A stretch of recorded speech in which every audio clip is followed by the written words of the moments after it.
Ankleshwar GIDC police સ્ટેશનમાં દાખલ થયેલ લક્ઝુરિયસ કાર ચોરીનો 32 કલાકોમાં જ ભેદ ઉકેલી આરોપીને બે ફોર્ચ્યુનર કાર સાથે ઝડપી પાડતી સુરત શહેર ક્રાઇમ બ્રાન્ચ નાયબ police commissioner Shri crime Surat શહેર નાઓએ શહેર વિસ્તારમાં વાહન ચોરીના બનતા બનાવો અટકાવવા તેમજ વાહન ચોરીના વણ શોધાયેલ ગુનાઓ શોધી કાઢવા માટે સુરત શહેર ક્રાઇમ બ્રાન્ચની ટીમને જરૂરી માર્ગદર્શન અને સૂચનાઓ આપેલ હતી, જે અનુસંધાને ક્રાઇમ બ્રાન્ચની અલગ અલગ ટીમો વર્કઆઉટમાં હતી. દરમિયાન જનરલ સ્કોડના પોલીસ અધિકારી કર્મચારીઓને મળેલ બાતમી હકીકતના આધારે નવસારી જિલ્લાના નવસારી રૂરલ પોલીસ સ્ટેશનની હદમાં આવેલ ગ્રીડ પાસે ફન સિટી હોટલ આગળ ખોડિયાર મોટર્સ ગેરેજમાંથી આરોપી સંજયભાઈ ચુનીલાલ મોવલિયા ઉંમર વર્ષ 45 ધંધો ગેરેજ રહે ઘર નંબર 54 ઉત્તમ વિહાર સોસાયટી કબીલપોર તાલુકો જિલ્લો નવસારી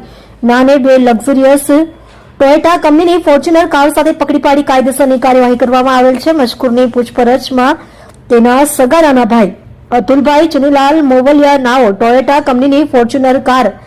ક્યાંકથી લઈ આવેલ છે અને પોતે ગેરેજ ઉપર રહીને કોઈ કાર આવે તો સર્વિસ કરવાની અને ખોડિયાર મોટર્સ ગેરેજ સંભાળતા હોવાનું જણાવેલ છે. સદર કારની બાબતે રેકર્ડ ઉપર ખરાઈ કરતા ઉપરોક્ત કાર બાબતે નીચે મુજબનો વાહન ચોરીનો ગુનો રજીસ્ટર થયેલ હોવાની ખાતરી થતા મજકૂર વિરુદ્ધ કાયદેસરની કાર્યવાહી કરવામાં આવેલ છે.